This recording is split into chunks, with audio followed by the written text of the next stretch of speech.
ഇപ്പോഴത്തെ റീൽസിലൊക്കെ നിങ്ങൾ ഓവർലേ ആയിട്ട് കണ്ടുവരുന്ന ഫിലിം എഫക്ട്സുകളൊക്കെ എവിടെ നിന്നാണ് കിട്ടുക, എവിടെ നിന്നാണ് ഡൗൺലോഡ് ചെയ്യണം എന്നത്തെ വീഡിയോയിൽ കാണിക്കുന്നത്.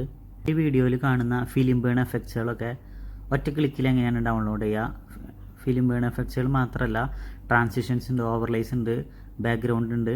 കൂടാതെ ഈ സൈറ്റിൽ നമുക്ക് ട്രാൻസിഷൻസ് ക്ലിക്ക് ചെയ്ത് കഴിഞ്ഞാൽ ലൈറ്റ് ലീക്സ് ഉണ്ടാവും. പുതിയ ട്രെൻഡിങ് റീൽസിലൊക്കെ കാണുന്ന light leaks, film burns, lens flakes, അതുപോലെ ഓവർലേ എഫക്റ്റുകൾ, എഫക്ട്സുകൾ, ബാക്ക്ഗ്രൗണ്ടുകൾ, ഇതൊക്കെ നമുക്ക് ഓരോന്നോരോന്ന് ക്ലിക്ക് ചെയ്ത് ചെക്ക് ചെയ്യാം. ഇത് ഡൗൺലോഡ് ചെയ്യാനായിട്ട് നമുക്ക് ബാക്ക്ഗ്രൗണ്ട് ഡൗൺലോഡ് ചെയ്യണമെന്നുണ്ടെങ്കിൽ ബാക്ക്ഗ്രൗണ്ട് ക്ലിക്ക് ചെയ്തിട്ട് ഇവിടെ സെലക്ട് ചെയ്യാം. നമുക്ക് ഏത് വീഡിയോ ആണ് വേണ്ടതെന്ന് താഴേക്ക് സ്ക്രോൾ ചെയ്തെടുക്കാം. ഒരു വീഡിയോ ഡൗൺലോഡ് ചെയ്യണമെന്നുണ്ടെങ്കിൽ അത് ക്ലിക്ക് ചെയ്യാം. ക്ലിക്ക് ചെയ്തിട്ട് താഴേക്ക് സ്ക്രോൾ ചെയ്യാം. അപ്പോൾ ഡൗൺലോഡ് ദിസ് വീഡിയോ എന്നുള്ള ഓപ്ഷൻ വരുന്നുണ്ട്. ഇത് ക്ലിക്ക് ചെയ്ത് കഴിഞ്ഞാൽ നമുക്ക് ഇത് ഡൗൺലോഡ് ചെയ്തെടുക്കാവുന്നതാണ്.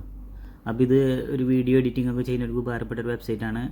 എല്ലാ ട്രാൻസിഷൻസും, ഓവർലേസും, എഫക്ട്സും, ബാക്ക്ഗ്രൗണ്ടും ഒക്കെ ഈ ഒരു ഒറ്റ വെബ്സൈറ്റിൽ നിന്ന് നമുക്ക് ലഭിക്കും. പിന്നീട് fx.com ടൈപ്പ് ചെയ്യുക. അപ്പോൾ നേരിട്ട് ഈ സൈറ്റിലേക്കാണ് പോവുക. അപ്പോൾ എല്ലാവരും ഒന്ന് ട്രൈ ചെയ്ത് നോക്കാം.